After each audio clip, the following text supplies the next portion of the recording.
Hello everyone, welcome all of you on the platform of Mechagate. So इस lecture को start करने से पहले हम लोग ये जानते हैं कि लास्ट लेक्चर में क्या पढ़े थे हम लोग। लास्ट लेक्चर में हम लोग माइक्रोस्कोपिक अप्रोच और मैक्रोस्कोपिक अप्रोच के ऊपर हम लोग स्टडी किए थे, जिसमें हम लोग उसकी जो भी बातें थी, जो भी डिटेल्स इन्फॉर्मेशन थी, हम लोग उनको ऊपर डिस्कशन किए थे। और इसके अलावा हम लोग थर्मोडायनेमिक प्रॉपर्टीज़ के ऊपर स्टडी किए थे। वो कौन कौन सी थी? इंटेंसिव और एक्सटेंसिव प्रॉपर्टीज़। उसमें देखे थे कि कौन सी प्रॉपर्टीज इंडिपेंडेंट है, कौन सी प्रॉपर्टीज डिपेंडेंट है ऑन मास। सो अब हम स्टार्ट करते हैं आज के इस लेक्चर को।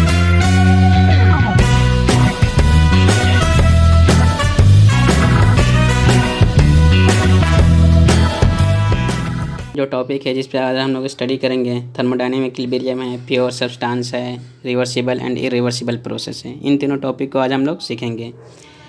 पहले हम लोग सीखते हैं कि यार थर्मोडायनेमिक इक्विलिब्रियम क्या है। थर्मोडायनेमिक इक्विलिब्रियम के लिए पहले हमें ये चेक करना पड़ेगा कौन से सिस्टम को थर्मोडायनेमिक इक्विलिब्रियम कह सकते हैं। तो पहले हम लोग सीखते हैं क्या? Mechanical equilibrium.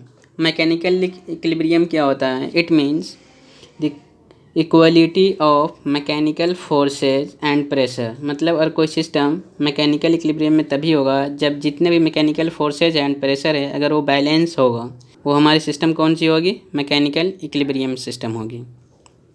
तो दूसरे नंबर पे क्या है? Chemical equilibrium. केमिकल इक्विलिब्रियम को हम इस तरह समझ सकते हैं कि अगर हमारी केमिकल स्टेबिलिटी की इक्वलिटी हमें मिल रही है तो हम लोग क्या बोलेंगे? वो केमिकल इक्विलिब्रियम में है। तो लास्ट वन हमारी क्या है? Thermal equilibrium. थर्मल इक्विलिब्रियम को हम ये समझ सकते हैं कि अगर टेम्परेचर का इक्वल हो गया सिस्टम के अंदर, सिस्टम के अंदर जो भी प्रोसेस हो जा रही है, हर एक प्रोसेस में अगर टेम्परेचर मेंटेन्ड है तो उसको क्या बोलेंगे? Equality of temperature. अब ये तीनों कंडीशन फुलफ़िल हो गया, तीनों कंडीशन सेटिस्फाई कर देगी, तब हम बोलेंगे कि वो सिस्टम क्या है? थर्मल इक्विलिब्रियम में है। अगर इनमें से एक भी सेटिस्फाई नहीं किया, या कोई दो या तीनों, तो वो सिस्टम क्या होगा? थर्मल इक्विलिब्रियम में नहीं आएगी। तो कंडीशन क्या बन गया कि थर्मल इक्विलिब्रियम में होने के लिए सिस्टम को पहले कहाँ जाना पड़ेगा? मैकेनिकल इक्विलिब्रियम में, chemical equilibrium and thermal equilibrium में उसको पहले जाना पड़ेगा। इन सब प्रोसेस को फुलफ़िल करने के बाद ही हम सिस्टम को बोलेंगे क्या वो थर्मल इक्विलिब्रियम में है। प्योर सब्सटेंस को हम कैसे समझेंगे और कौन कौन से है, हम लोग अब उसको जानने की कोशिश करते हैं। प्योर सब्सटेंस या substance of constant chemical composition through out its volume of mixture. मतलब जो भी मिक्सिंग होगी सब्सटेंस की, उसके अंदर जो भी केमिकल यूज़ किया गया, अगर उसकी कॉम्पोजिशन क्या है? कांस्टेंट रहेगी, तो वो सब्सटेंस क्या होगा? हमारा प्योर सब्सटेंस होगा। लेकिन कंडीशन क्या है? Irrespective of phase. मतलब जो भी केमिकल यूज़ किए गए हैं, कोई ज़रूरी नहीं है कि सारे केमिकल लिक्विड में हो, या सारे गैस में हो, या सारे सॉलिड स्टेट में हो सकता है कि तीनों सेम स्टेट में भी हो सकता है, तीनों अलग अलग स्टेट में भी हो सकता है, या फिर मान लो कि कोई दो केमिकल यूज़ कर रहे हैं, केमिकल कंपोजिशन ले रहे हैं, तो एक सॉलिड एक लिक्विड हो सकता है, या फिर एक सॉलिड और दूसरा गैस हो सकता है, या फिर दोनों गैस या दोनों सॉलिड या दोनों लिक्विड हो सकता है। तो इसमें फेज़ का कोई रोल नहीं है, फेज़ कोई सा भी हो सकता है। लेकिन हमें कंडीशन क्या है कि केमिकल का कॉम्पोजिशन होना चाहिए, क्या होना चाहिए? कॉन्स्टेंट होना चाहिए। तो उस सब्सटेंस को हम क्या बोलेंगे? Pure substance. प्योर सब्सटेंस में एग्जांपल कौन कौन से हैं? आइस हो गया। अब आइस हमारी क्या होती है? सॉलिड स्टेट में आएगी। वाटर है, ये लिक्विड स्टेट में रहेगी। स्टीम क्या है? गैस के फॉर्म में रहेगी। अब यहाँ पर देखो मिक्सिंग हो रहा है, किसका? Ice plus water. यहाँ पर देखो आइस क्या है? सॉलिड फॉर्म में रहेगी, वाटर लिक्विड फॉर्म में होगी। तो दोनों एक तरह से तो वाटर की ट्रांसफॉर्मेशन है। ये टेम्परेचर कम कर देंगे वाटर की तो आइस फॉर्म में चला जाएगा, फिर टेम्परेचर अगर 0 डिग्री सेल्सियस से ऊपर रखेंगे तो वाटर फॉर्म में होगा। लेकिन दोनों की स्टेट क्या है? अलग अलग है। ये सॉलिड स्टेट में है और ये क्या है? लिक्विड स्टेट में है। फिर यहाँ पर देखो वाटर प्लस स्टीम है। मतलब वाटर क्या है? लिक्विड फॉर्म में, स्टीम क्या है? गैस के फॉर्म में भी। फिर भी ये दोनों क्या है? ये दोनों का जब कंपोजिशन बनेगा तो ये हमें क्या बनेगा? प्योर सब्सटेंस देगा। या फिर आइस, वाटर और स्टीम तीनों को एक साथ मिला दे, फिर भी हमें क्या देगा?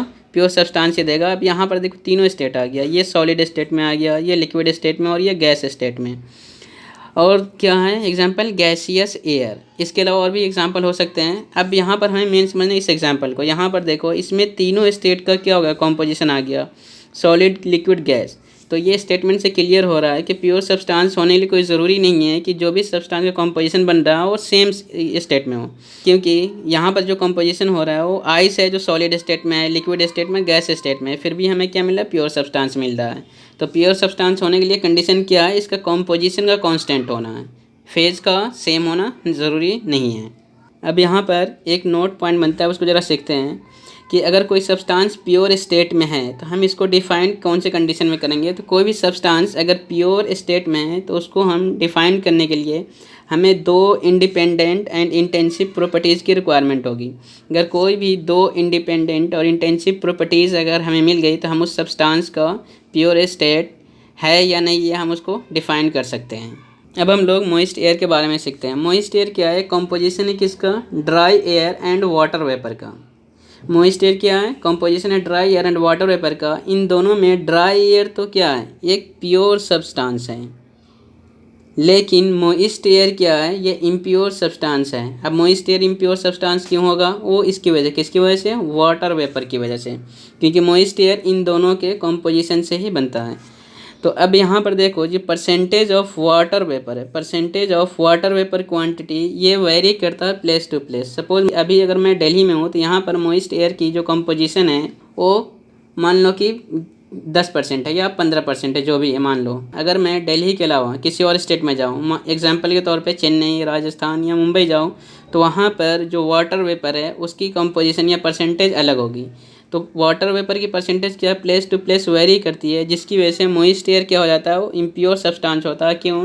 क्योंकि वाटर वेपर क्या हो रहा है? प्लेस टू प्लेस वेरी कर रहा है, मतलब इसकी कंपोजिशन जो है वो कांस्टेंट नहीं रह पा रही है, जिसकी वजह से मॉइस्ट एयर क्या हो जाएगा? इम्प्योर सब्सटेंस हो जाएगा। लेकिन इसके अंदर जो ड्राई एयर है वो क्या रहेगा? वो प्योर सब्सटेंस है।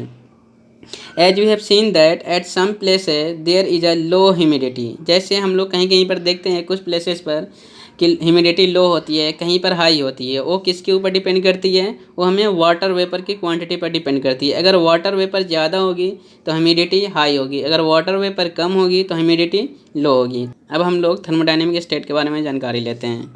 थर्मोडायनेमिक स्टेट जो है ये सिस्टम की कंडीशन को रिप्रेजेंट करता है। क्या करता है? ये सिस्टम की कंडीशन को रिप्रेजेंट करेगा। अब यहाँ पर मान लो कि ये इनिशियल स्टेट है और ये फाइनल स्टेट है, तो इस स्टेट पर सिस्टम की कंडीशन क्या है वो उसको रिप्रेजेंट करेगा। मान लो कि इस स्टेट पर जो भी सिस्टम थी उसके यहाँ वॉल्यूम क्या थी? V1 थी, प्रेशर क्या था? P1 था। तो ये सिस्टम की कंडीशन को रिप्रेजेंट कर रहा है। अब यहाँ से मान लो कि सिस्टम चल करके इस बात को फॉलो करते हुए फाइनल स्टेट तक पहुँची, तो यहाँ पर अब इस क्या कर रहा है? सिस्टम की कंडीशन को रिप्रेजेंट कर रहा है। तो थर्मोडायनेमिक स्टेट क्या है? वो सिस्टम की कंडीशन को रिप्रेजेंट करता है। अब हम लोग पाथ के बारे में सीखते हैं। It is obtained by joining two equilibrium state. Suppose मान लो कि ये पॉइंट क्या है? इक्विलिब्रियम स्टेट में, और ये भी क्या है? इक्विलिब्रियम स्टेट में। ये इनिशियल स्टेट है और ये फाइनल स्टेट है। तो यहाँ से यहाँ तक आने में इसने किसी न किसी रास्ते, किसी वे को फॉलो किया होगा। अब उस वे को ही जब हम ड्रा करेंगे इनिशियल से फाइनल पोजीशन तक, तो उस वे को ही हम लोग क्या नाम दिया गया है? पाथ नाम दिया गया है। अब ज़रा इसके अंदर हम लोग कुछ बेसिक फार्मूला जो उसको पढ़ते हैं, लेकिन इसके बारे में और अच्छे से हम लोग अगले चैप्टर में पढ़ेंगे। अब ये वर्क डन क्या होता है? फोर्स इनटू डिस्प्लेसमेंट होता है। तो यहाँ पर dx क्या है? ये डिस्प्लेसमेंट है। F क्या है हमारी? ये फोर्स है। अब फोर्स को एक और तरीके से हम लोग क्या जानते हैं? Pressure into cross sectional area. अब ये प्रेशर है और ये हमारी क्रॉस सेक्शनल एरिया है। तो अब हम क्या करेंगे? वर्क डन का एक तो ये फार्मूला सीखा। अब इन दोनों की हेल्प से हम लोग एक वर्क डन का एक और फार्मूला बना सकते हैं। यहाँ पर फोर्स की वैल्यू का क्या किया? हमने यहाँ पर पुट कर दिया। तो क्या होगा? P A into D x, और एरिया इंटू डिस्प्लेसमेंट, ये हमें क्या देगा? वॉल्यूम दे देगा। और वॉल्यूम कौन सा? ये क्या है? डिस्प्लेसमेंट है, initial minus final.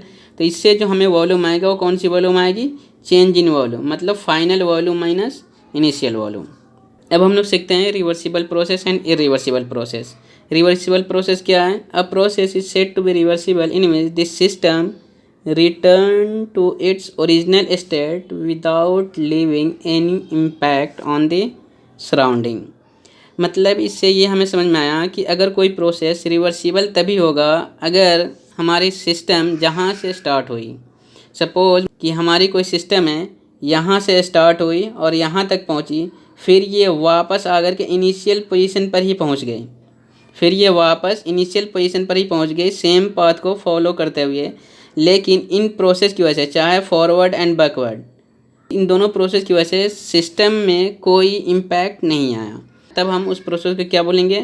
Reversible process बोलेंगे। अगर इसमें से मान लो कि ये यहाँ से यहाँ तक पहुँचा, फिर रिटर्न अगर आया, इसकी वजह से हमें सिस्टम पर इम्पैक्ट आ गया, या फिर ये इस पाथ से फॉरवर्ड गया लेकिन बैकवर्ड किसी और पाथ से आया, सेम पाथ को फॉलो नहीं किया, तो हमारी क्या हो जाएगी, इरिवर्सिबल प्रोसेस हो जाएगी। तो जनरली जो रिवर्सिबल प्रोसेस है वो कंटिन्यूअस लाइन और कर्व से रिप्रेजेंट करते हैं। क्या करते हैं, रिवर्सिबल प्रोसेस को कंटिन्यूअस लाइन और कर्व से रिप्रेजेंट करते हैं, जबकि इरिवर्सिबल प्रोसेस, ये क्या है, रिवर्सिबल प्रोसेस के लिए है, लेकिन इरिवर्सिबल प्रोसेस क्या होता है, वो डॉटेड लाइन और कर्व से रिप्रेजेंट करते हैं। एग्जाम्पल के तौर पे यहाँ फिगर में ही देख लो, ये क्या हो रहा है, यहाँ से यहाँ तक अगर ये रिवर्सिबल प्रोसेस है, सेम पाथ को फॉलो कर रहा है, तो हमने इसको कैसे रिप्रेजेंट किया, कॉन्टिन्यूअस लाइन से। और ये अगर इरिवर्सिबल प्रोसेस है तो हमने इसको क्या किया, डॉटेड लाइन से रिप्रेजेंट किया है। अब यहाँ पर दो नोट पॉइंट है। फर्स्ट नोट पॉइंट क्या है, for reversible process both forward and reverse path has to be same. मतलब अगर कोई प्रोसेस रिवर्सिबल होगा तो यहाँ से यहाँ तक जो मूव किया तो ये फॉरवर्ड मूव किया, फिर रिटर्न भी होगा ना तो फॉरवर्ड पाथ से ही मूव करेगा। मतलब दोनों common path, forward and return path दोनों क्या होना चाहिए, सेम होना चाहिए, तभी हम उस प्रोसेस को क्या बोलेंगे, रिवर्सिबल प्रोसेस, अदरवाइज वो इरिवर्सिबल प्रोसेस होगा। The example of irreversible process. अब इरिवर्सिबल प्रोसेस को हम एग्जाम्पल से समझते हैं कौन कौन से हो सकते हैं। जैसे हमारे फ्रिक्शन है, ये क्या है, एक इरिवर्सिबल प्रोसेस है। फ्री एक्सपेंशन, अब हम लोग फ्री एक्सपेंशन को यहाँ से समझते हैं। मानो कि ये हमारी एक वेसल्स है जिसको दो पार्ट में डिवाइड किया गया है, और ये पार्टीशन यहाँ पे लगाया गया दो पार्ट में डिवाइड करने के लिए। यहाँ पर इस पार्ट में मान लो कि क्या कर रहा है, गैस रखा गया है, और ये गैस क्या रैंडमली मूव करेगा, और यहाँ पर वैक्यूम है।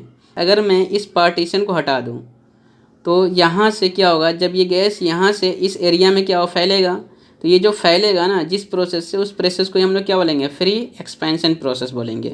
अब नेक्स्ट एग्जांपल क्या है, heat transfer through finite temperature difference. अगर कोई हीट ट्रांसफ़र हो रहा है फाइनाइट टेम्परेचर डिफरेंस से, तो वो भी क्या हो जाएगा, हमारा इरिवर्सिबल प्रोसेस होगा। हमें याद क्या रखना है, फाइनाइट टेम्परेचर डिफरेंस के थ्रू अगर हीट ट्रांसफ़र हो रही है तो वो भी क्या हो जाएगा, हमारी इरिवर्सिबल प्रोसेस हो जाएगी। Cyclic process, a process is said to be cyclic in which the initial and final states are same. मतलब अगर कोई प्रोसेस साइक्लिक है और जहाँ से स्टार्ट किया और फाइनल भी वहीं पर आकर ख़त्म हो गई, तो उस प्रोसेस को साइक्लिक प्रोसेस बोलेंगे। मान लो कि हमने यहाँ से स्टार्ट किया और इस पॉइंट पर पहुँचा इस पाथ के थ्रू, फिर हमने यहाँ से अपनी प्रोसेस को शुरू किया और फिर से जहाँ से स्टार्ट किया था वहाँ पर पहुँच गया इस पाथ के थ्रू। तो इन दोनों पाथ को जब हम ज्वाइनिंग कर रहे हैं तो हमें एक साइकिल के फॉर्म में मिल रहा है, तो ये क्या हो रहा है, क्लोज लूप मिल रहा है, तो ये हमारी क्या हो जाएगी, साइक्लिक प्रोसेस हो जाएगी। फिर यहाँ पर देखो, ये भी एक पीवी डायग्राम है, इस फिगर को हम लोग आगे देखेंगे। तो यहाँ पर भी एक क्या हो रहा है, क्लोज फिगर बन रहा है। यहाँ से यहाँ तक क्या हो रहा है, कॉम्प्रेशन हो रहा है, फिर क्या हो रहा है, कांस्टेंट प्रेशर पे प्रोसेस हो रहा है, फिर से क्या हो रहा है, एक्सपेंशन, फिर कांस्टेंट प्रेशर हो रहा है प्रोसेस। तो यहाँ पर जहाँ से हमने स्टार्ट किया, यहाँ से स्टार्ट किया, फिर ये पूरी पाथ को फॉलो करते हैं यहीं पर आकर के ख़त्म हो गई, तो ये भी क्या है, एक साइक्लिक प्रोसेस। यहाँ पर एक नोट पॉइंट है, minimum number of process required to make a cyclic process are two. मतलब अगर कोई हमें प्रोसेस साइक्लिक बनाना है तो उसमें कम से कम कितने प्रोसेस होने चाहिए, 2 प्रोसेस होना ही चाहिए कम से कम। इससे ज़्यादा 3, 4, 5, 6, 7 जो भी हो सकता है, लेकिन कम से कम हमें कितने प्रोसेस होने चाहिए साइक्लिक होने के लिए, 2 प्रोसेस होना चाहिए। अगले लेक्चर में क्वासी-स्टैटिक प्रोसेस को पढ़ेंगे, फिर आइडियल गैस इक्वेशन, ये सारी चीज़ें हम लोग अगले लेक्चर में सीखेंगे।